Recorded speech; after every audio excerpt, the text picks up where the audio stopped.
because I realized I couldn't duck hunt during that time, so I might as well deer hunt.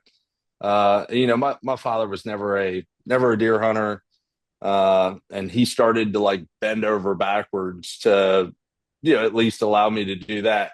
So much so, and I really want to hit this part of the story because one of my favorite memories. So my father was a state trooper for 28 years.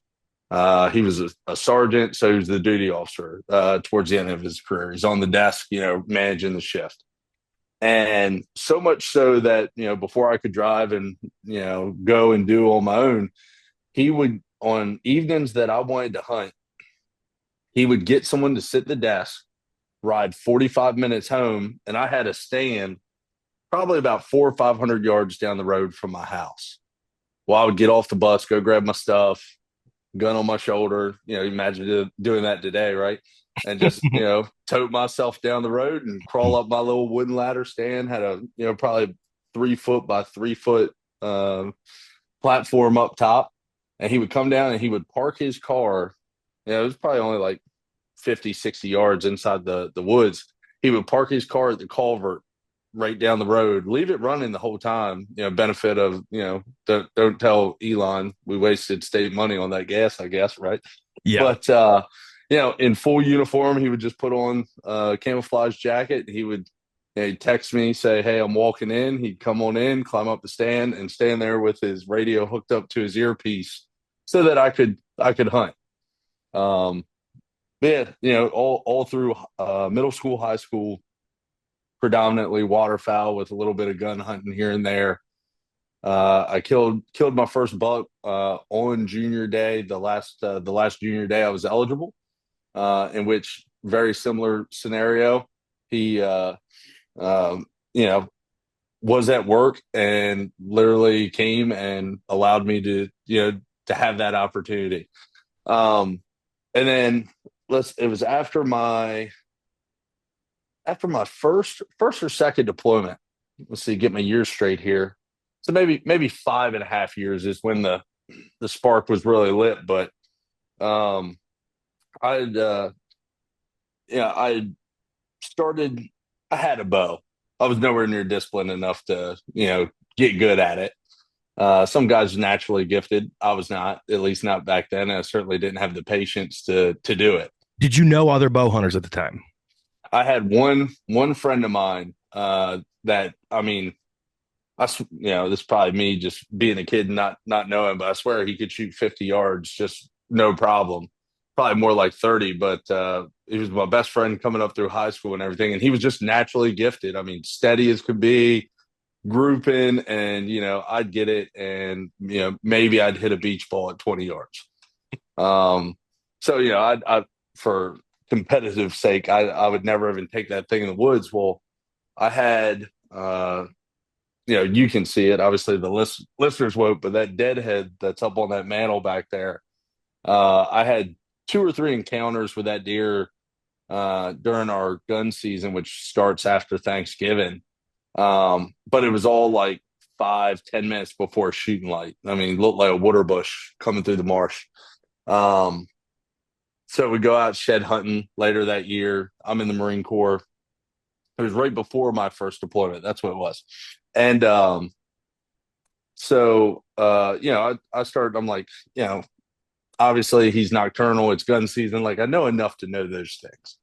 But we're shed hunting, and I actually find that deer drowned in the creek that borders the property we were hunting. We had a hard freeze up, and I guess he tried to cross on the ice, fell through. Um, Oh, brutal. yeah. So that I just, it kind of lit my fire of like, okay, if I want to get serious about chasing deer like that, uh, I got to get after them earlier. And it started this cascading effect that has basically consumed me um, since that moment.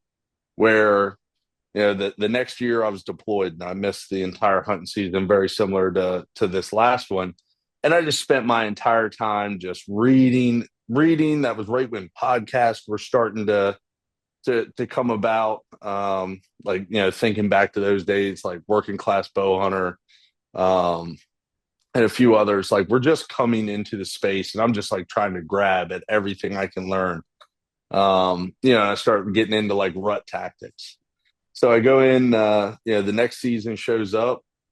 I take everything that I've learned, and I don't know if you remember the post that kind of led to DJ asking me to come on the method, where I let probably about a 130 walk by at 8 yards. Just to that story, I was convinced a booner should be on every property. But over the course of my eight-day rutcation, um, I was able to use what I had learned and execute it, everything but the shot, right? Which then, as that deer walks away and I'm watching his ass disappear, I'm like, I mean, the regret immediately set in, and that just the flame grew bigger. And it's now has just grown to the point that, I mean, I still love duck and goose hunting for the camaraderie of it, and more so to spend time with my father. Um, but I mean, it eats me alive to not be in the woods with the bugs, the heat, and everything early season all the way to at least for Maryland, the last day of January. Like every now and again, you get one of them days and you're like, man, I bet the duck hunt would be good today. But every other day, I'm thinking about moon. I'm thinking about pressures. I'm looking at wind directions. Like my mind has just completely shifted to whitetails at this point. I got a couple of buddies who who when I when I first started hunting, we hunted together. I moved away, came back, we began hunting together again. Um, and our it must be duck season starts right around the same time our deer season starts here in Michigan. And they were historically not fans of the early season deer hunting up here. They would always try to talk me into going duck hunting with them when deer season started. But as much as I like shooting my shotgun, I just once deer season started, it was like that's all I wanted to do. I did not. I loved it. I loved shooting. I've done some late goose and loved it. But when it's deer season, man, that's all. That's all I want to do. I don't want to do any other type of hunting. And I think Yeah, there's not. I think there's a lot of guys that like to spread themselves out over multiple species. But I'm not. I'm not there yet, man. no, between because I've got a guy that I met in college named Bo. That I mean, he's just as avid a duck hunter as you ever wanted to meet, and like I'm constantly poking, trying to get him more into deer hunting, and he's certainly getting there. But I'll come home on leave or like during Christmas or something, and he's you hey, you want to go duck hunting? And I'm like, no, I'm going deer hunting. And he's like, you're gonna come home on leave and sit in a tree, by yourself instead of. And I'm like, yeah, man, like the weather's right. This, that, the third, the conditions are set to do the thing. Um, yeah, like I give myself like a pretty, I stay whitetail crazy till about the start of gun season now. Like I use gun season as a break, or I'm totally the guy wearing blaze orange, still carrying a bow around. Same. Um, Yeah. and then like, so right after Thanksgiving, my birthday's the start of December. I'll like come up for air from the whitetail woods for like maybe until Christmas. And then it all just goes right back to the woods. And then like it takes my father being like, you going goose hunting with us this afternoon? And little bit of guilt. And I'm like, yeah, that's the right decision. Like while I'm home, that's what I should do. And I enjoy it, but it's anytime I'm doing anything when I'm in a position to be in the woods and I'm not, that's what I'm thinking about. Like my plaque that they got me yesterday, literally the quote on it is, "I'd rather be hunting," because I think I said that 1.5 million times during deployment. Do you think the solitude of deer hunting is what turns waterfowl hunters off? I don't I don't know if you could tie it to that. I mean, there's one in every crowd, or a percentage of every population that I'm sure that applies to, right? But um, I don't know. I the solitude maybe, but I think and we're gonna go deep right now. Let's do it. It's that the onus is completely on them. And from when I was growing up, outside of my brother, like every single guy, like we used to have two blinds goose hunting now, field blinds that sat right next to each other. I mean, we'd hunt 18 deep on given days. You could fill the blinds and do that. And every single one of those guys was at least 65 years old, besides me, my brother, and my father. And the easy thing to do was, oh well, those birds flared because he was standing, or we didn't get our all that we could have out of that group because he couldn't shoot, or and of course there's ribbing going on, right? Like guys giving each other a hard time. Sure. But I also think it's once you get to a point where you have to, if something goes wrong or you do something stupid, and I don't mean wrong like injury or nothing crazy Yeah. like that, right? But like if you don't get the results you want, the only answers you have are in the mirror. And I just think that's something that unless you're a DIY duck hunter that goes by yourself, you're not accustomed to having those conversations with yourself. Someone when they listen to this is going to be just in my inbox proving me wrong. I know it's coming. I mean, there probably are some guides who maybe are a little hard on themselves because they maybe consider themselves, best of the best. But they still, I don't know that they're, I think it's because they want to they want to perform for their clients, maybe. But Yeah. I think it's different. And the reason I ask you that is because I have a note on here. I have a note on my sheet that I wrote down for myself when I thought I was going to record a podcast by myself, talking to myself. And I thought I could maybe weave it in here. And tell me if you feel similarly or if I'm an idiot. I have a strange longing to hunt alone, but also be part of a hunt camp. Yeah. Problem is, I don't drink. I don't drink. I haven't drank in years. And so I don't sit up and drink and get fucking hammered. And so I don't get necessarily as crazy as I used to. Like my brain still thinks I'm 13. And I still say weird shit and I still do weird shit, but I don't drink and I don't get crazy and I don't stay up late. Like when I'm hunting, I want to eat food, drink some water, maybe throw in a lipper, go to bed, get up early, and hunt my balls off. That's what I want to do. And so I have, but by myself. Yeah. No, that's not crazy at all. Cause I'm the same way, right? Like I'm, in layman's terms, I mean, I'm a social butterfly. I can talk to ears off a deaf man. I can talk to anyone. Like I thrive off of interpersonal communication. But 9 times out of 10, when it comes to hunting, like that is my time. You got to think I do that for a living. I am constantly in the conversations, making decisions, doing this, doing that. And it's my time to just turn my brain off. And I think that's why, no coincidence that the deeper I've gotten into my Marine Corps career, the more I value the opportunities that I have to do that. It's not that I don't enjoy those times sitting around with everyone and having conversation, whether it's at a camp, in the goose blind, on the boat, whatever it is. But when I'm out there, I want to be able to turn my brain off to everything but what it needs to be on for, and I want to soak the experience in.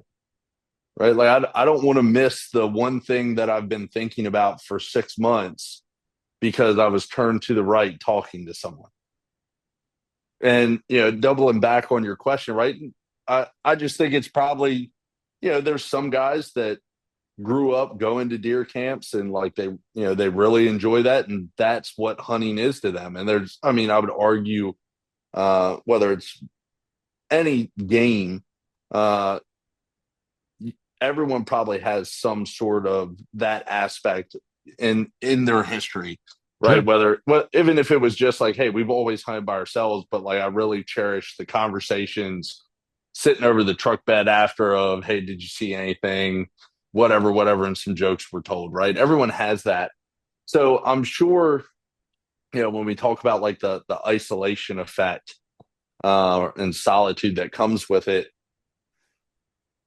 I, I I would just venture to say there's people that what they hold closest to them with regards to their experience hunting is the conversation and the people and everything else, and then there's just others that are like, hey, I'm here to do this thing. It doesn't mean that I do it any more or any less for the right reasons, or lack of enjoyment or more enjoyment. It's Yeah. just, it's the intangible things that it does for me in the moment, Hmm.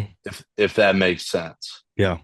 Yeah, it does. And I've tried to explain what I'm about to say to Aaron from the Fall podcast that I don't do anything that physically challenges myself the way that hockey. So like I used to play hockey, very competitive hockey all through my youth, and I stopped. And then I just, I work and I'm a dad, and I work out, and being in the woods and choosing to do it alone um is me against me. It's yes, it's me against the deer, but the reality is, if I think of it like the deer's going to win every single time, most of the time, 99% of the time, that me against me, can I go to this unknown place?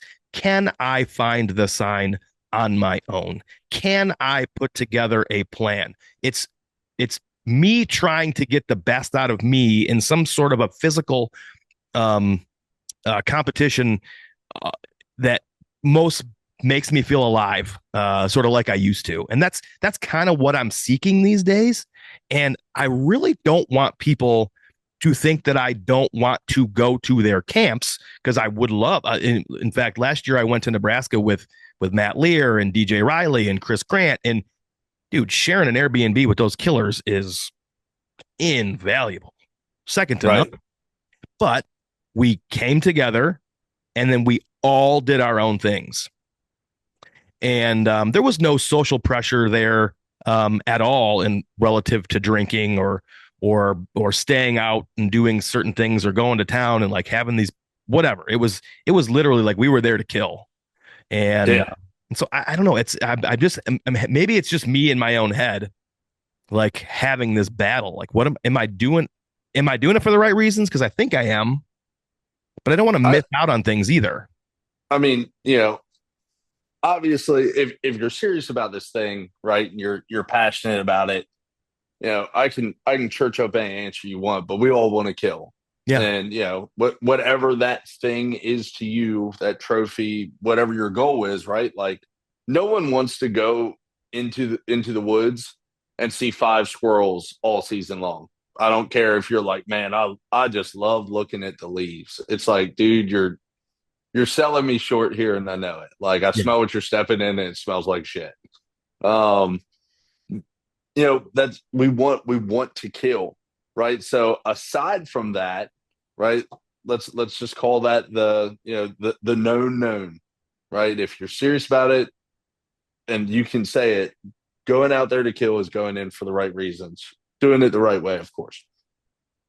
But then after that, the experience is whatever you want it to be and whatever it does for you. So if a camp is what sets your soul on fire and fills your glass back up so that when you go back to work, your glass is full and you can give everything back to your family, your peers, your coworkers, whatever, great. Or if it's, you know, going 2.5 miles back on public with everything you own hunting wise to include a camera arm and whatever, insert absurd amount of whatever. Um, if that's what sets your soul on fire and like, the secondhand fun, as they say, like the secondhand fun is what makes you feel alive and like it's going to make you feel like you accomplished and spent your time the way you want to, like that's not for me to judge you. But I will absolutely agree with you. Um,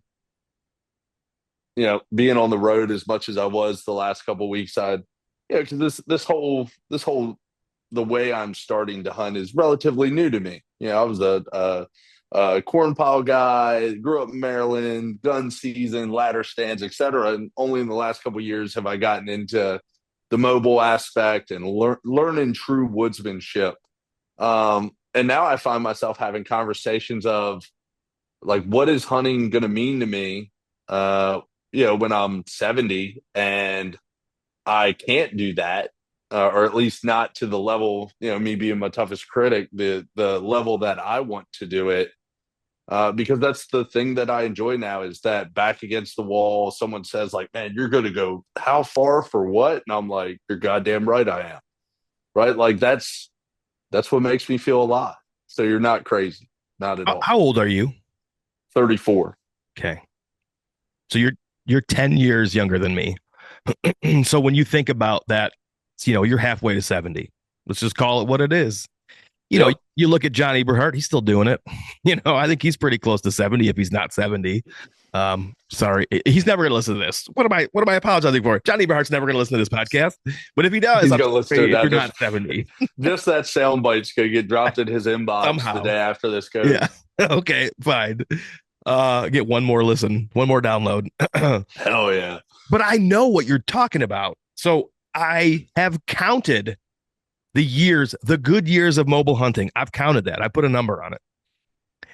Furthermore, I've counted how many opportunities I have to go to Iowa left if it continues to incrementally creep up with points, etc. And so Right. I have vehemently stated on multiple occasions, do it now. Just go do it now. Whatever you're thinking about, you're never going to be younger than you are at this very moment. So go do everything.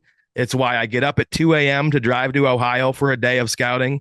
It's why I save my money and have no other hobbies. And I go to Kansas and Illinois and Ohio and Michigan or Nebraska. And it's why I buy a lease. It's why I do this. It's why I do that. It's why I have 20 cameras, 18 of them with cell service plans. It's why I'm never going to be younger than I am now.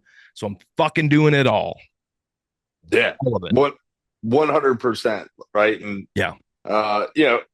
That shift in me, most certainly, I think I'm a full blown addict on that scale now, right? Like, I'm not gonna say it's continuing to grow. Like I'm there, I'm fiending, I'm itching.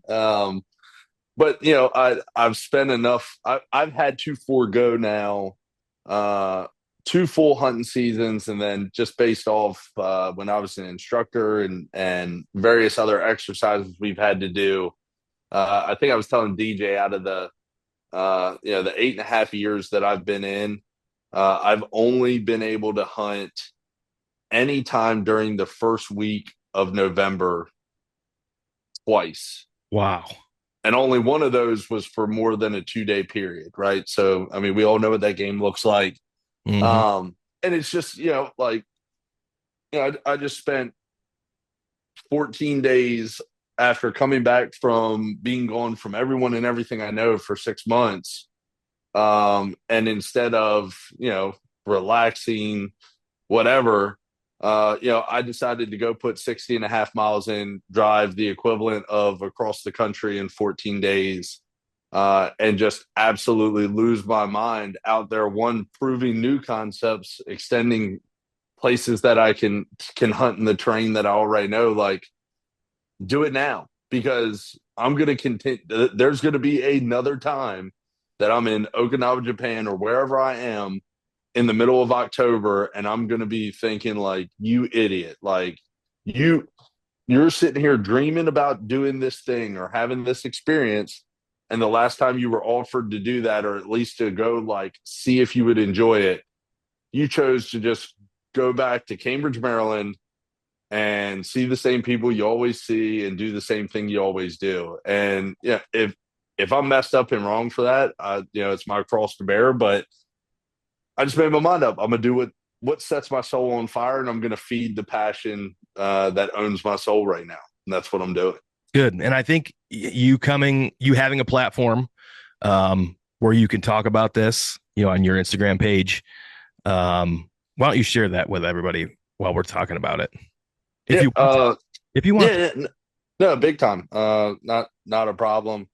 So Instagram, Grunt Hunt Outdoors. But it's Grunt, GRUNT underscore Hunt, common spelling, underscore outdoors. Yeah. So So having that platform where you can talk about this, I think is super important for people our age. I'm gonna lump you in, okay? I'm sorry. no, You're getting rounded up. bro, I'm over 30, right? Like, like I'm at least I'm over the first speed bump in the road. So like I'm with the slower traffic now. That's where I'm at. I think a lot of guys reach a point in their lives where they're like, I'm battling this. And so I think when you meet people, or when you have this mentality of go do it now, figure out a way to continue to do what sets your soul on fire without compromising the things that are important in your life, of course, like your family and whatever responsibilities you may have. Do it. You, do it. And then, like I said, you're taking this platform. At 34 years old, you have a very um you have a very mature outlook on life, and I would go so far as to call you stoic. You have this outlook of the obstacle is the way. It's the book I'm reading right now. Thought I'd throw that out there. Book. Oh yeah. um but you take these obstacles and you don't look at them as an impediment. You look at how can I take this as a learning experience and grow. And I think you are very firm in your approach to how you put your message out there, as basically quote unquote nut up. Yeah. How did you get there? Man. I mean, to be frank, from vehicles, relationships, experiences, job opportunities, you name it. I've messed a lot of things up in my day, right? And to just plain speaking, I got tired of my own shit. Um, I've always been big on uh, accepting responsibility for all the things I've done. But of course, when I was younger, I wouldn't say I always have an excuse, but like, I'd always be like, well, yeah, I did this, and it was probably, I don't know, probably 3, 4 years ago. And I can't remember the exact moment, right? But I just remember like in my head, it clicked and I was like, no, no, as cliche as it sounds, no more buts. Like, the butt doesn't matter. It doesn't matter if it was raining, snowing, sunny, right? Like you got to be like the U.S. mail. It doesn't matter, right? Like we're gonna deliver. And I just got tired of my shit, and I just started thinking about like, okay, well, like what are ways that I can get after, fixing myself, attacking myself, because no one knows you better than you. It's just whether you want to accept or listen to who you really are, and then do the hard work to rectify those things, right? And I used to shut down mentally all the time. Like, some inconvenience would happen, and I was the guy that it misses a tackle. You can read it in the body language, whatever. And I'm like I just don't want to be that guy. Sure. So, I just, flip my mind to, I guess, like right off the bat, acknowledging the problem. As soon as it exists, like, okay, there you are. Good to see you. I know who I'm fighting now. I know who I'm fighting with, me, and I know what the problem is. Step one. And I brought this up with, I don't know if you saw, I spoke to my old high school Yeah, I while did I see was home that. on leave. And one of the things, so I talked to a set of seniors and a set of juniors, but the message was the same. And I was like, hey, like, you're forced to come to this place and see your friends and see like, knowledgeable, impactful adults that like I said, going back, I would literally come to school every day with 1,000 questions. Nothing about what they're teaching me, and that's a whole nother story. I put my foot in my mouth when I got asked one question, right? But you know, I was like, and they like outside of you asking about like their personal life or something inappropriate, right? Like they pretty much owe you an answer. So whatever's going on in your crazy little brain about what your future is going to be or any of that, like why not use the hundreds of years accumulated of life experience that exists within these walls to start to attacking some of the things that you're curious about? But to bring me back to my point, sorry. What one of the things I told them was that life after high school, and it will come for you, is an isolation event. And it may be as simple as you're driving down the road, your cell phone's dead, and all of a sudden you get a flat tire. Boom, isolation event. If you're shy, guess what? You got to figure out how to ask someone for help. If you don't know how to do it, like you see where I'm going with this. I was like, and it is only going to be adversity on your doorstep, accompanied with an isolation event that you realize that you need to change something, fix something, or learn something. I was like, and the sooner you start to think about those occasions, the better off you're going to be. I like that. I've never heard anybody say it like that, but I do like that. How do you how do you parlay your physical fitness into what we just talked about, as well as um, how do you think about physical fitness and your time in the outdoors? I mean, it is the quintessential component, not to success, but to ensuring that you come back. As crazy as that sounds, like why you would even want to walk out the door knowing that you are not. And I'm all for like going to test yourself, right? Like up until a couple of weeks ago, I'd never been to hill country. Now I'm a fairly decent in shape individual, right? I didn't think I Oh would yeah. die. Um, but if I were to say, all right, hey, I went and climbed a couple of hills in Ohio, next Mount Everest, everyone would be like, whoa, whoa, whoa, pump the brakes. Um, but like, why would you want to walk out the door and welcome the possibility that you may not be physically fit enough to do something? And it's not just, climbing a tree, going up a hill, whatever. Um, whether it's kayak flip over, whatever the case is, or like, I mean, hunting the swamps and stuff. I mean, it takes nothing to be chest deep in marsh mud in a heartbeat. Um, and you're going to have to figure something out. But if you're 300 pounds and built like cooked spaghetti, well, it's going to be a bad day for you and probably your last one to be a little bit morbid there. But I it's the easiest. The gym writ large is both the easiest and the hardest thing you can do for yourself that translates across every aspect of your life, whether it's personal gain, for your family, for your job, for your hobby, whatever it is. If you start going to the gym, it will pop outside now, right? Unless you're an idiot and you don't know what you're doing and you hurt yourself, right? Seek help before you, as I say, lift the heavy ass weight. But right, like nothing negative can come out of you giving a shit about your fitness level. It just can't.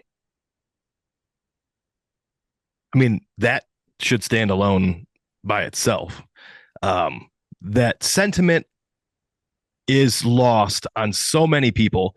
Multiple generations have been told to love your body no matter what. You don't have to be, you don't have to take care of yourself.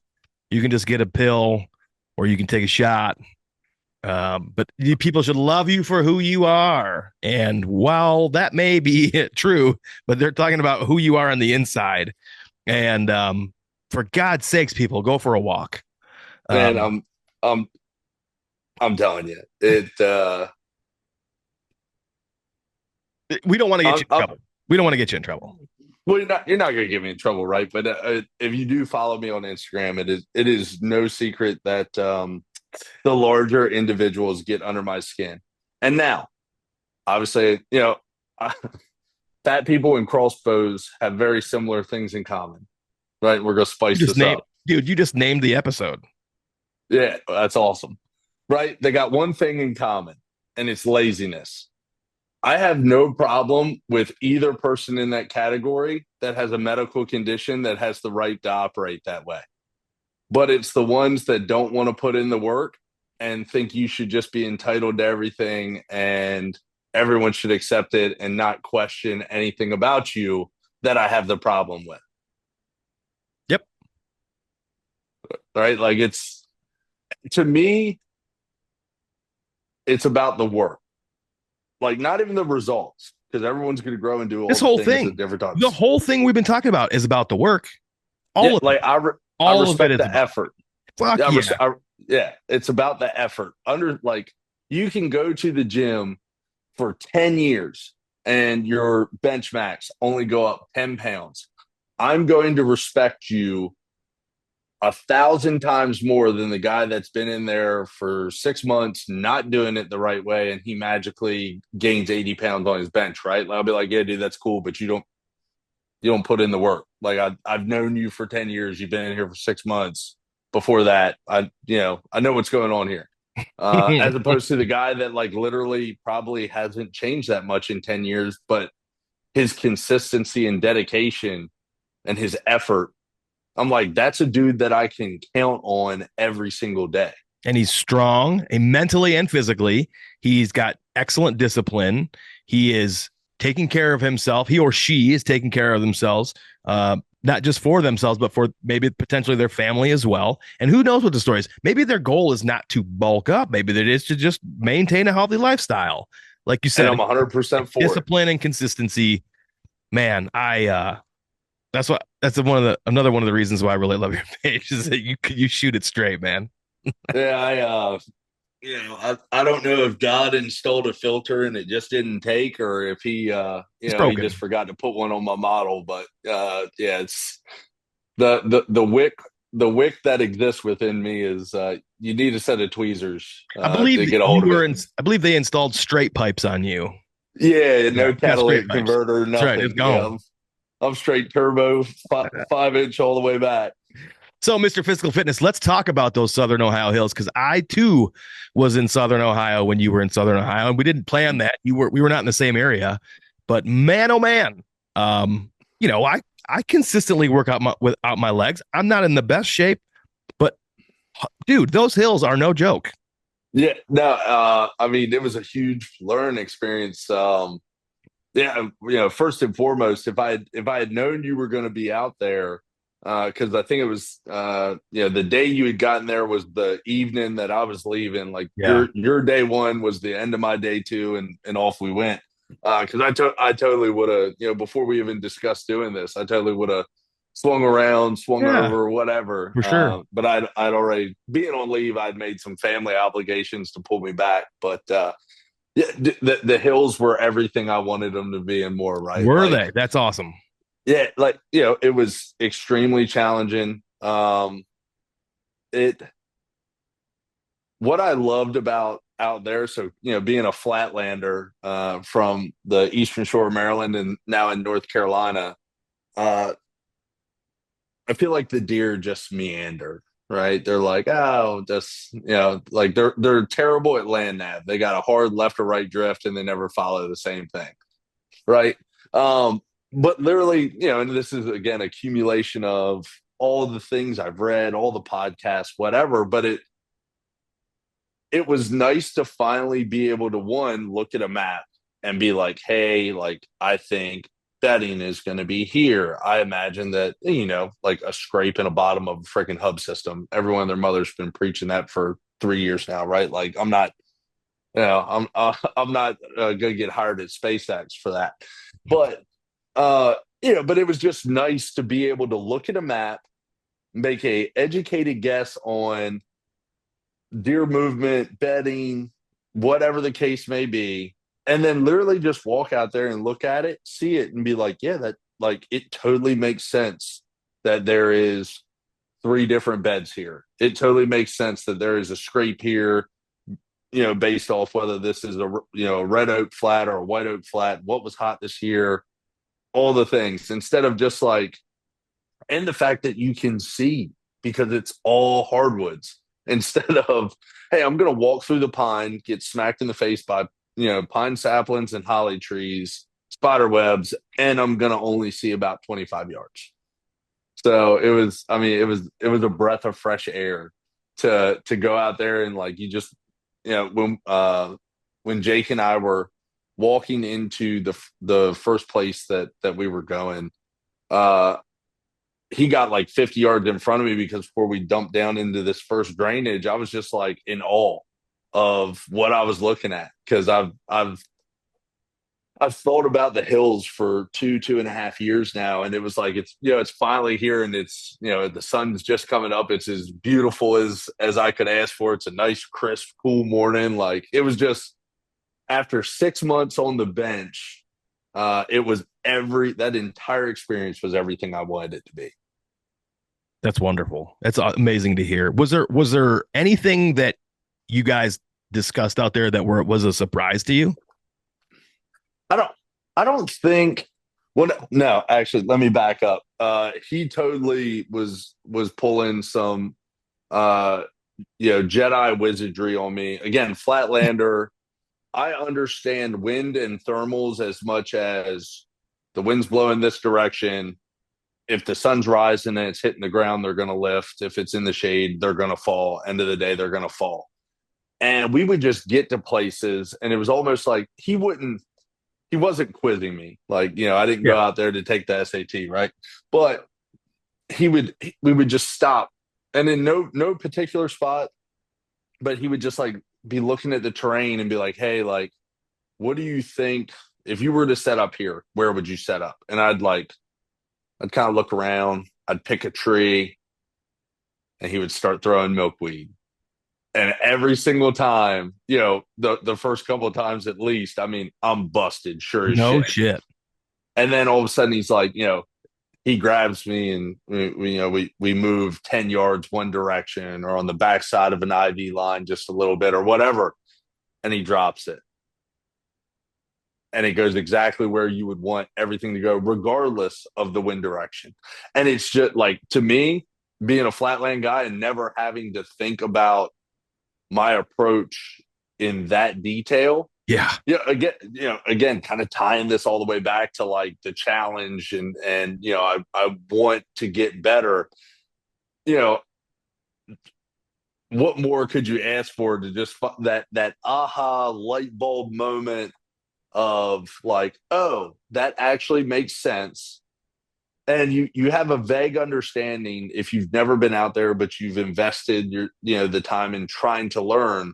I would say that that entire trip was just constant points of validation of like, yep, I remember hearing that, I remember reading that, I remember seeing that, and now that I'm actually here, I understand it. And Yeah. it was like, I'm on the right path. Sure. Um, but yeah, probably the whole the thermal game and how you can truly, like, even if it's 12 noon and you can use the topography to your advantage if you know how to place yourself on it. That was the like surprise of the entire trip. Yeah. Now, do you have plans to hunt out in Ohio at all? Yeah, I mean, it's going to be largely dependent on what this fall looks like for me. As of right now, I should be able to one make it back out there. So through a couple SD cameras up, I should be able to make it back out there late summer. I've got an exercise that's going to tie me up half of June and most of July, but start of August. Hopefully, get back out there and build a game plan, and then if everything goes as planned, try to get out there first week or so of their season. But right now, we've got smaller units of Marines going and doing things all over the place in support of the current administration, whether it's down to the border and various other things that Sure. you just never know what you're going to get tapped for. So, but long answer. It is 100% my intent to like I didn't go out. I did go out there just to learn, right? Like Yeah. bottom line, I like my goal was to learn. I told Jake that when we started discussing that while I was on deployment. I was like, hey, like I don't want any intel. I don't even want like I'm literally going to pull up on X. I'm going to look at the WMAs around and stuff like that. Like I want no input. I'm coming out there. One, because him and I connected 2 years ago at one of the mobile hunter expos, and ever Yeah. since then we've stayed in touch, and we've just never been able to link back up. So he was nice enough to allow me to come out and crash at his place. And I Oh, mean, hell yeah. him and his family are amazing people. Um, I just wanted to learn, and we ended up stumbling into some spots and threw up a couple cameras. And if I can certainly get back out there, like there's one spot in my mind right now. I literally relook at it on Onyx every day. Oh, you're fired up. Uh, yeah, and envision that place in my mind uh, because I'm dying. And I'm not going to give a whole lot of details, but I'm going to say it's a hell of a ways. It's a hell of a ways to go, and the challenge to get there is what I want. So I'm fired up for it if I can get back there. If not, that'll be what it is. I do have at least some other plans for early season back in Maryland, and then if it works out, I should be going to Kansas this year, like Nice. second week of November. Long as I draw, long as I draw, my CO gives me off. The wheels are in motion. I'll be out in Kansas in November. So Sweet. Have you been putting in for points there? I have. So Yeah. I actually drew two or 3 years ago. I drew, had to leave in. Another instructor got sick, and they canceled my leave 3 days before I was supposed to go. And I mean, you know what that tag and everything, that was a hell of a thing to That eat one and be stings. sad about. Yeah, that one stung. That one stings. We're going to try to put in for Kansas again this year, too. My brother and I have gone. I went one year by myself and loved it. I've always said I would move to Kansas if my kids were really little or fully grown. I'd sell the house and move to Kansas. So maybe I'll just buy land there one of these days. But anyway, I loved it. Second year, my brother and I went together. Last year we didn't go, and so this year we're going to try to go again. We've always had success with even 1 point. Hell, we had success 2 years in a row with 0 points. So And who that's knows that's what what that's I going to look drew like. on. I drew on zero the first year, and then I've got 2 points, pretty Oh, much to good. solidify. But again, like I'm before, and I know it's coming up pretty quick. I've Yeah. I've set every foundation that I can with my CO, and we're getting ready to turn over to a new CO. So much so that in our conversation the other day, he was like, "Do you want me to tell the new CO like he needs to let you invest in this hunting season?" And I was like, "Sir, for the love of God, please." Um, It's nice that so they're relatively cool with that. oh yeah, my CO he's one of the best ones around. He's just a good leader. He's very invested in his people and what makes them tick. So I was when we were getting ready to come back, he asked me what my leave plans were, and I told him, everything I was going to do, and he looked at me and he goes, "Do you ever just like sit still?" And then he immediately cut it. He's like, "That's a dumb question. No, you don't." So What's the point, man? There's so many things to do. There's so many. 100%. Looping, circling back to sort of your mantra, stoicism, your philosophy in life. Like, you know, we're 10 years apart. Not huge, but enough where we kind of grew up in different eras.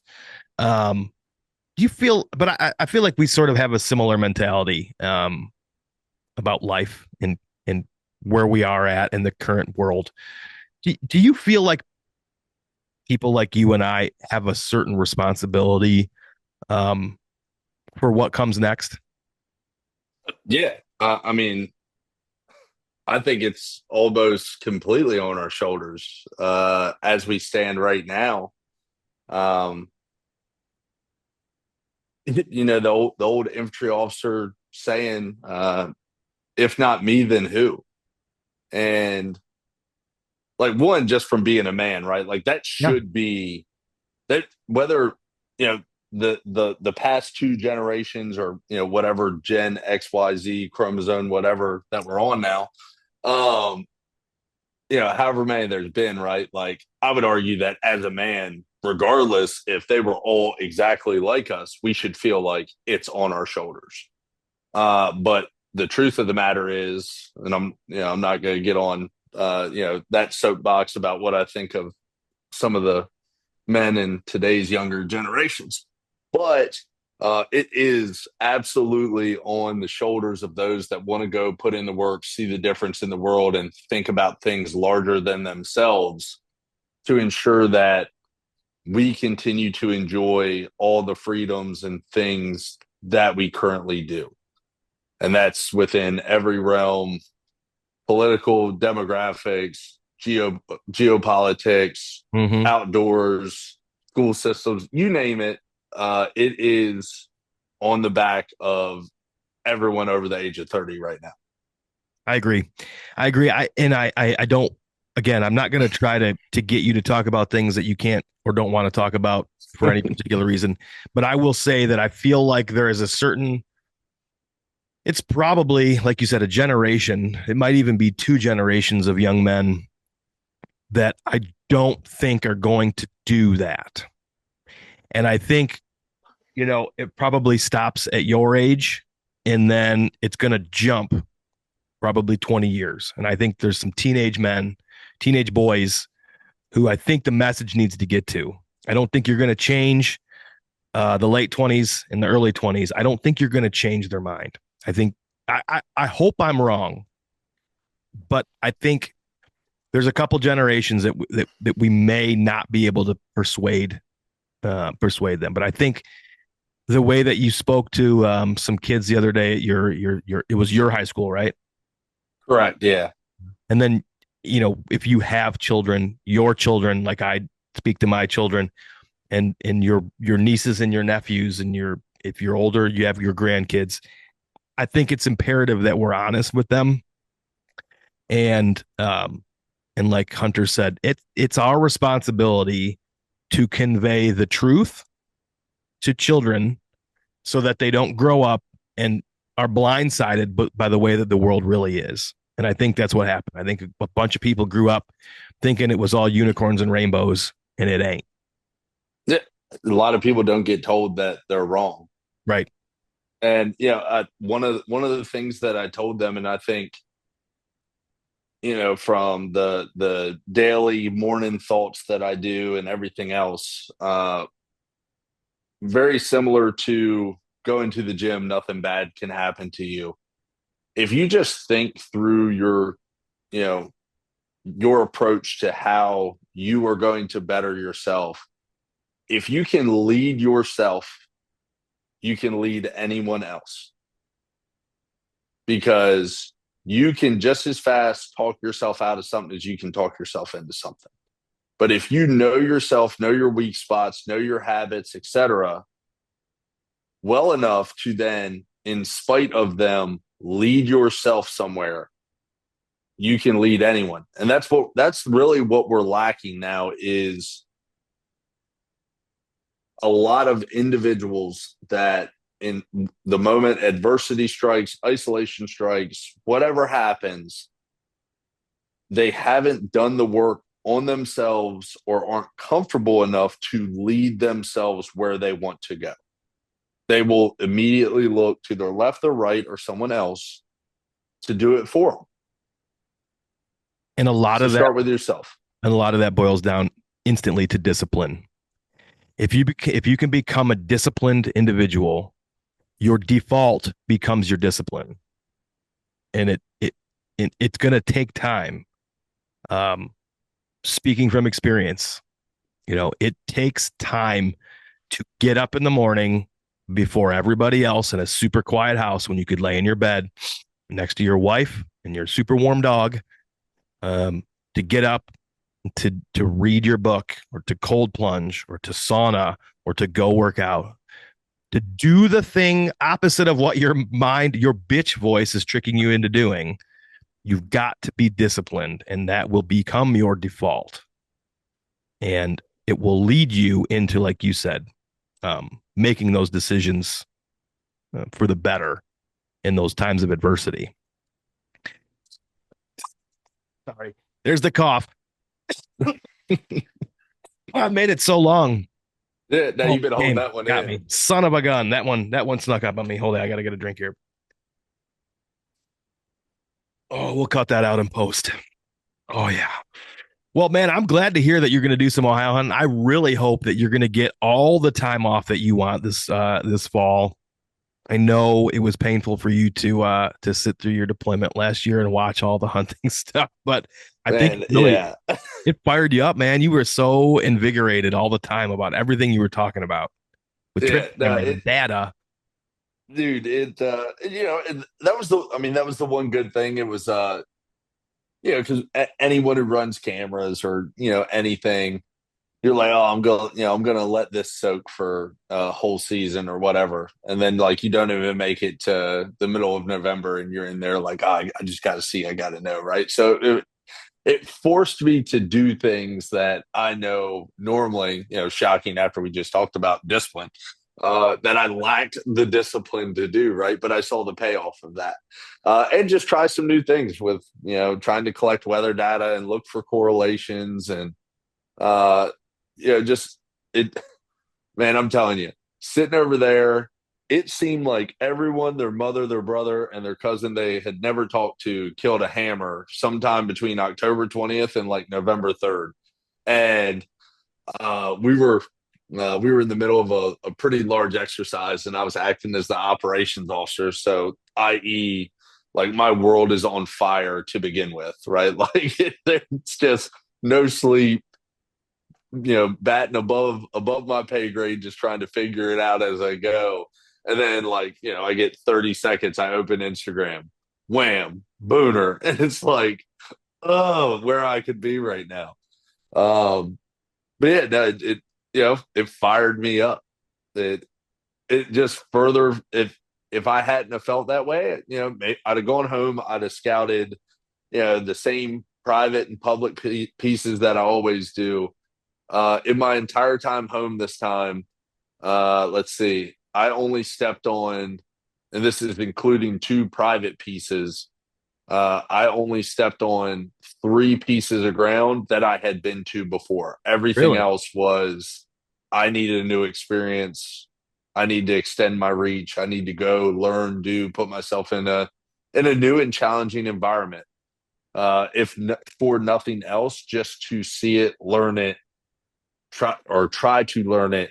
And what I've attempted to do through, because I scouted Maryland, Delaware, Virginia, Ohio, and then I scouted a little bit of North Carolina here, before we went on the lead block, and then I'll pick that back up. Uh, Probably not this weekend. I've got some closing out to do with my old company, some paperwork and stuff that I need to turn to. Um, but what I'm trying to do is, we get a lot of like 3-day, 4-day weekends in the fall. And I'm just trying to build a package where I'm within 8 hours. So if the weather is right, or I've got a hunch on something, whether it's from cameras or whatever, I can get off work at 1500 on a Friday, and by midnight, I can be boots on the deck where I want to be, ready for the morning if I'm choosing to hunt. Right. And it doesn't matter. It doesn't matter if it's, all the way against the Atlantic Ocean in Delaware, or if it's out in Ohio. Like, I'm literally going to, whether I make that decision middle of the week or I make it at 14:59 on my way out the door, Yeah. I am going to be getting in the vehicle and going somewhere hunting. So I've tried to build in the flexibility uh, to allow myself to chase whatever crazy thing that little voice inside of me is saying at that particular time. Are you setting up that truck to sleep in? Is Um, that too much information? Should we not share that? no, no, no, no, no. I haven't decided yet, and I mean that's the nice thing with because I got the deck system in there and everything. And when I had my GMC, I'd played with some ideas, and I had actually fully intended on actually doing that. And then I got this one. I'm still on the fence, but the good news about it is the Marine Corps issues you ISO mat and a sleeping bag. So we're and my last one was the short bed. This one's 6.5 foot. I'm 5'10". ISO mat and a sleeping bag, and a couple hoodies bundled up. And the blessing and curse of being a Marine is I can sleep anywhere. Yeah. So I if back against the wall, it's going to be me in a WMA parking lot, crawling in the back of that truck and praying for 3 hours before sunup to get up and start getting after it. And I might even use a Marine Corps issued MRE for breakfast. You never know Perfect. if times are really hard. Yeah. Well, that's good, man. I that's exciting. That's one of the things about mine. Like, I didn't go crazy on mine. I put carpet in the back, and mine is a short bed, so I have to sleep on an angle in the back, which is super Mm-hmm. annoying. But I will sleep. I will sleep in it. But that's that thing about like Ohio that you could. There's no service, and so my wife doesn't love that. But I have to figure something out about that. She doesn't like that she can't just like figure out where I'm at all the time. Yeah, So that makes her a little uneasy. But for me, man, I could absolutely pull over on one of those side roads and just in the dark fall asleep. No yeah, out problem. Yeah. immediately out. And I I mean, tried to I've thought. Go ahead, go ahead. no, no, you're fine. I was just gonna say, like, I've thought about, because like those deck systems in there, they're like two-piece. Hmm. So I've thought about, like, and like the way they're mounted, they'll stay there if you take half of it out. Oh, At least in theory, right? The way everything's hooked yeah, in, it should, as long as you don't have like 1,000 pounds in the bottom of one of them drawers, right? sure. So I've even thought about during hunting season, because the big reason I went and got one of those, being an infantry officer and being a commanding officer, you're even in the field, you're kind of back and forth between meetings and everything. So it makes it nice to be able to, like, hey, if I got to slip back, I can just take all my wet gear or whatever and just throw it in the back. It's consolidated in drawers. And specifically when I was an instructor, one of my drawers was dedicated I had my flak, my Kevlar, my assault pack that I had all my teaching stuff, my comm equipment, everything in one. And then the other one was for if it was hunting season, it was hunting stuff, insert whatever.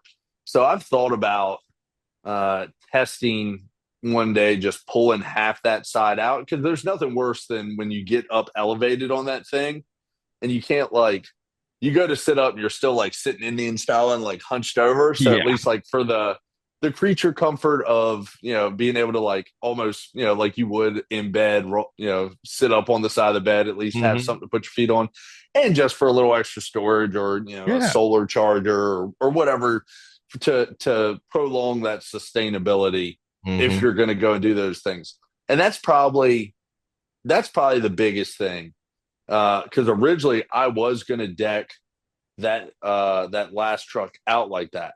But the only reason I was going to do that was because I was thinking about getting out of the Marine Corps, and I was going to take all 60 days of terminal leave and live out of my truck and hunt. I was going to afford myself one hotel room a week, and the rest of it was going to be rough it in the back of the truck. So, portable water with, shower, solar charger, all the things that, that was going to be home. And I was going to try, I think I built this crazy list. And I mean, I had an Excel spreadsheet of, I can hunt Kentucky, bounce to Maryland, go to Ohio, down to Missouri. Then I flow up and cash in on my Iowa points. And then I go to Kansas. Like, I had this whole thing. But now, I'm back to, obviously I've since changed my mind. Deployment was actually really, really good for some self reflection on what I wanted the Nice. next 10 years of my life to look like, and after that. But now I'm back to the 72, 96 hour grind where I can rough it in the back of the truck for that long based Sure. off the things that I have, or if I need a hotel room, if it's really bad or I don't like the area I'm in or whatever the case may be, I can most certainly afford to go jump in an Airbnb or a hotel Hmm. or something if I need to. Yeah, I had found this Walmart in northern Illinois that was relatively. It was across the street from a project that I built, which was the project that I built when I found the public land that I had found success in. And so I was like, I'll just sleep in the Walmart parking lot. That's what everybody does.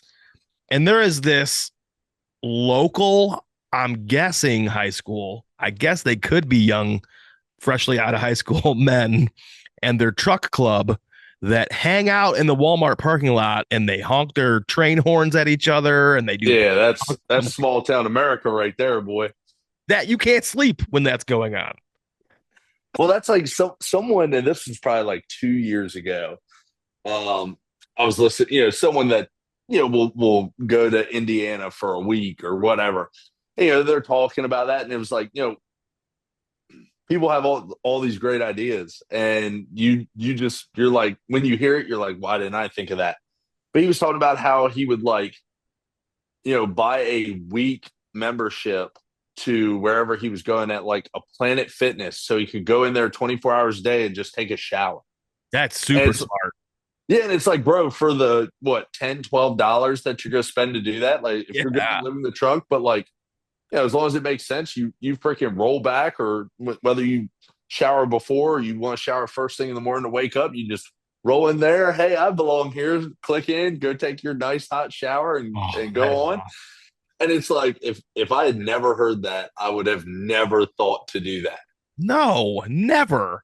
I love that. I'm going Yeah, to remember that one. yeah, That's, like that's a good trick. I do not like a dude wipe shower on the side of the road before you go hunting, man. That's not quite the same. No, and it's especially where I'm at now. I've had to do that enough in the field. Like I get paid to do it. I'm not going to do it in my free time. It's the Right. same reason. It's the same reason that I like, you know, dedicated hiking or camping. Like you ain't going to catch me going camping for fun. Like I literally get like I literally get paid to do this. Like, Yeah. and at times it's miserable. Like Yeah. I'm not gonna do it on my free time. But in the same vein, then I'm the one that's like, but I want to go slay the hell out of myself in the hills, the marsh, whatever. Go without sleep, etc. All to chase these deer. But like, if you want to just go do it for fun, no shot. Man, that sounds familiar. I feel like I've had the conversation many times in my past. Um, oh, that's really funny. So, well, that's what are your overall plans? I think you said you're going to do Maryland, So hopefully if Ohio, hopefully Kansas. Yep. Is Delaware something that's like a distant possibility, or is it something that's like you do it all the So time? No, no. So I've never hunted Delaware. It's crazy to think. So where I grew up, I'm literally like 45 minutes from Delaware. Oh, okay. Yeah, yeah. And I don't, again, it's as you start to pay attention to things and hear things, whatever. And I just never put it together that Delaware opens up a week before Maryland. Delaware is a Mm, September 1 state, and then Maryland is always, depending on where the first Friday falls, we're normally like a 8, 9, 10 September opener. Okay. And finally it just clicked to me. I was like, why have I not been hunting Delaware?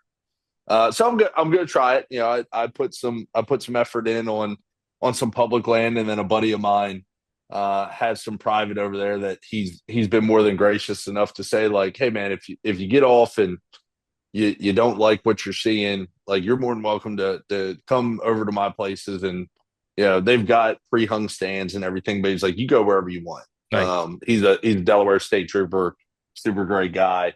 Was able to get out and do some scouting with him for actually, I've known him for probably like 16 years. I had not seen him in 10 until we went scouting together just the other week. Just, That's awesome. life gets busy. For sure. Um, but my plans for the fall, and this is perfect world, right? Um, I'm going to try to take off essentially in conjunction with the 4-day holiday that we get for Labor Day, so that I can then hit the Delaware opener and the Maryland opener. So to give me 4 days Delaware, 3 days Maryland, because you can hunt on Sundays on private property in Maryland. So I'd figure out a way to make that work. Then ideally, if I can, depends on how many days of leave I have left. Physical year stuff rolls over October 1. So if I got anything in the hopper, I'll burn it on that last week of September, ideally for Ohio. If not, then what's it, Columbus Day, or if we're calling it Indigenous Peoples Day, um, shortly at the start of Ohio, too many O's, October. If not early in September, most certainly probably then.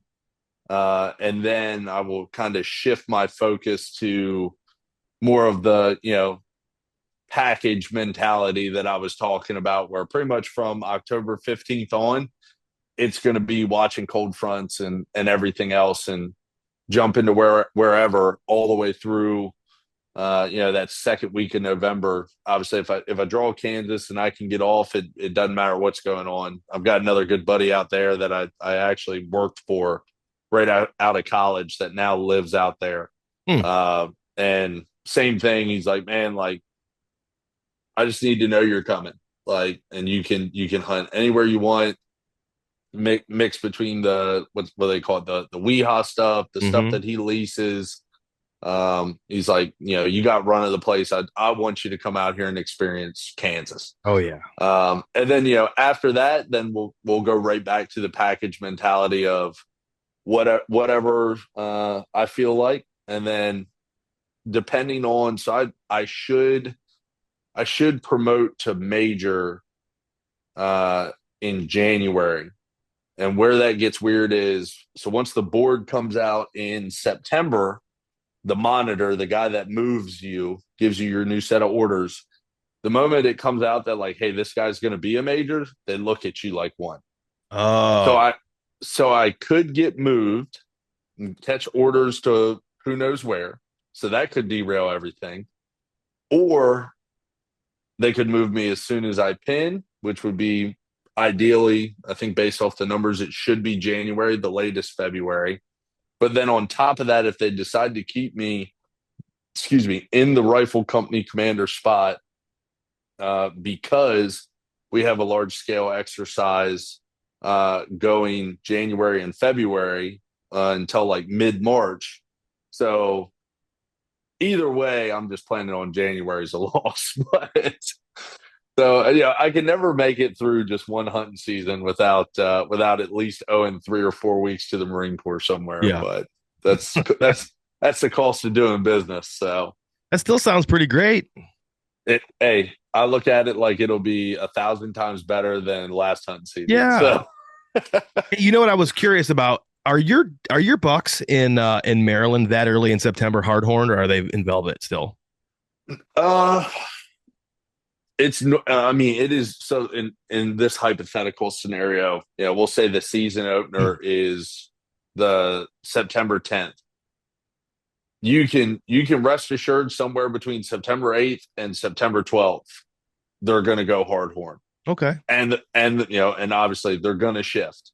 Yeah. I mean, like that used to infuriate, and as it does everyone still to this day, right? But that when I first started getting serious about bow hunting, I had access to a really nice piece of private that I mean, it was perfect setup for you could go and glass them on beans every night. Like I'm sitting up against a pine tree with a log book for like 2 weeks beforehand. It's still 90 some degrees, 100% humidity. And like I'm logging all the weather data, what time he's coming out, where he came out on. Like I've got this guy pinned.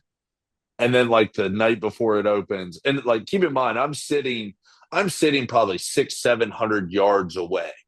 Like and like the wind is blowing me back this way. Yeah. Like I'm You're good. so good. And then like the day before the season, he doesn't show up, and then you just never see him again. And like yeah, it's before I like truly understood the shift and everything. But it's like Hmm. what is happening? So you can rest assured around the Maryland opener, all of those things are occurring. Okay. I've seen a couple make it tell like that 15, 18, 20. Hmm. But the majority of your deer there within the first 72 hours of the season being open are going hard horn. Okay. Interesting. I'm always curious and I like to hear, kind of how that happens when I talk to different people around different areas. When we were in Nebraska, we saw, we were there for the opener last year and, Mm-hmm. which is September 1. And, I would say it was 50-50. I could be a little off on that, but I think I spotted a couple that were in the process of shedding. DJ shot his and it was mostly shed. I mean, it was hard horned, but it still had a little bit hanging off. I spotted some in full velvet still. There were some other guys that saw some fully hard horn. So it's just kind of interesting. That's early, beginning of September. We were in Kansas for the opener the year before, and that was mid September. So like the 13th or 15th, and they were all hard horned there. When I think about our trail camera data here in Michigan, I would say probably very similar to yours, like that middle of September, maybe the second, 2/3 of the way through, they're probably all hard horn. I don't think anybody makes it to October in velvet No, here. There are yeah, some guys that do, but very, very, very little. yeah, like it is uncommon. Like the window, at least in the places that I hunt and everything, the window like you're almost guaranteed 100% on like September 5th, Yeah, and then like 10% by September 10th, 11th, 12th, 13th, yeah, right? Like it crazy. it it seems like they're all roughly in there. Yeah, I mean, I'm sitting back thinking that like I can't remember seeing a buck hard horned, within like 2 days of the season starting, and then through cameras or then on the road or whatever. Shortly thereafter, like everything's hard horn. So yeah, it seems like in Maryland that transition is extremely rapid. yeah. And That's like you awesome. said, of course, there's a couple that make it right. Go Sure. a little bit longer, but I like to nerd out on that stuff. oh yeah, I'm not writing that kind of data down, but I'm just making a little mental log. That stuff fascinates me, man. Fascinates me. Well, listen, I really enjoyed getting to know you a little bit better tonight. I appreciate your time. I appreciate sharing some maybe some stuff that you don't always talk about on podcasts, or I know you said you only did one, but maybe the manly stuff that we talked about and sort of our responsibilities as men. I appreciate that honesty. I think people need to hear it, and I look forward to following along with you this year. yeah, man. As much as I love talking about hunting, I mean, I can get pretty deep and talk for a while. I mean, you follow me. It's a integral part of my life Yeah. to self-analyze, think about things, whether it's self-motivation or motivation of others, that thought of the day, my super outlandish opinions on everything from uh, you know, body composition to insert whatever else, right? Like I got a lot of I'm known for my hot takes at times, and I got to dial that back sometimes. But man, I just like I'm fascinated by deer hunting, and I'm fascinated by what makes people tick. Those are probably two things that just if you ever wonder what's going on inside the mind of Hunter Aaron, it's probably one of those two things. What's your favorite food? Pizza, like so much so that I should have been a Ninja Turtle. It's funny. That's what Ryan Glitsky said too. I Like mean, that's his I'll cheat take. meal was a 30 Yeah, slice, a 30 I called it Mr. 30 cut. He got a 30 slice piece of pizza from a place by him. That's his cheat meal is a giant pizza. hey, any conversation that puts me and Moose in the same conversation, He just did I'm it. gonna I'm gonna take that as a compliment, right? Guys Like, just did it. yeah. Shout out to Ryan, great Hell yeah. guy, aka Boss. He loves to call people Boss, and Yeah, he does. just He man, does. yeah, he A lot of does. credit for that. Yeah, Yeah. love that guy to death. But yeah, like pizza, man, like hands down. Don't get me wrong, a medium rare ribeye, any cheeseburger that you can think of. But like when back against the wall, it's like, hey, you get one cheat meal this week. What is it? There, Domino's is coming to the house. Like you're gonna see them here. Like so much. Another buddy of mine. Normally, I do it on Sundays because I think we all do this. You go to the grocery store and you get so tired of looking at food, you don't want to make it. So anytime I'm on the phone with my buddy, he'll be like, "What are you gonna do for dinner?" And if my answer is I don't know, he immediately says, "Eat a pizza." And I'm like, "Yeah, man, I'm probably gonna get the Domino's over here in a minute." If my wife is going somewhere and I'm responsible for dinner, she will say to me, "What are you gonna make for dinner for the kids?" And if I say I don't know, her response is, "You're ordering Hungry Howie's, aren't you?" Because that's what We're I'll all do. we're all back in middle school again. Yeah, There's money on the counter for pizza. it's right. I love it. Well, tell everybody again where they can follow along with your adventures. Yeah, If they would, I think you're a great follow, and I think it would benefit a lot of people to do so. yeah. So if you'd like to follow along, the majority of the things in which I post are either hunting, fitness, or Marine Corps related. Just the things that are the pillars of my life right now. And every now and again, as we talked about at the start of this, probably me washing my truck and talking about how shiny it is at times. But if you want to follow me, if you don't want to follow it or do the if you type in Hunter Aaron, you can find me, or it's Grunt Hunt Outdoors, Grunt underscore Hunt underscore Outdoors. And occasionally, this is a theme here. My last three episodes. Occasionally, you have an incredible mustache. Yeah, I need to bring it back. I agree. I when did it was right before we came home. Just every now and again, it'll hit my lip wrong, and I'll have it for a little while, and I'll make the rash decision to shave it off. Um, and every time I do, the moment that it's all gone, I look in the mirror and I'm like, "What have you done?" What have Uh, you done? and this is the problem with it, right? Like, in order to get back to the Tom Selleck esque mustache that I am capable of, it requires me to incur 10 days to 4 weeks of being a little Mexican boy. And with the Marine Corps, who were briefing, like I tried to grow one back on leave, and when I finally shaved my face to get into uniform, and some Marines go lose their mind that I didn't shave on leave. I'm sorry. But when I finally shaved my face to then go talk to the kids at the school, it just wasn't ready to stand by itself, and I had to have the conversation with myself that, all right, it's just not the time. And then there was a brief to a general today. My change of command was yesterday. I got another one on Monday. I was like, all right, we'll be a model Marine for these occasions. But my lips between pollen and everything right now and a little bit of sunlight, they're starting to get chapped. And the only way I know how to deal with that is provide a little bit of shade. Hell yeah. So I imagine it'll be back. Love it.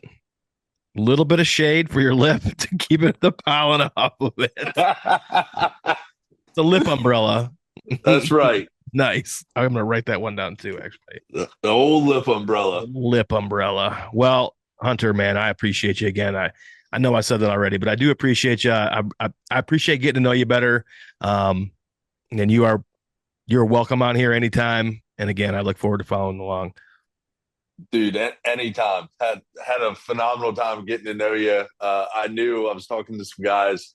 They're like, what you guys could talk about? And I was like, I literally, because you called me Uncle Aaron one time. So I literally said to them, Uncle Brett. I was like, this guy's a lot like me. Like we share like similar sense of humor based off the stuff that he posts on his story and stuff. I was like, conversations we've had. I said, so based off that, very much like myself, this conversation could go anywhere. So I'm not Yeah. really sure. I like to keep it But that man, way. yeah, dude, had a phenomenal time. Nice. Anytime you want to catch up, Yeah, man. I'm more than happy to. This has been a great freaking time. Cool. I appreciate that. And I would like to get together sometime in Ohio. And if you're down there, and it's probably as close as we're ever going to get to each other, unless for some Yeah, reason you come to Michigan, you let me know. But if I'm down there, if I can make it down there, I'd like to get together and we can hit up one of those spots down there too, man. I'd enjoy that.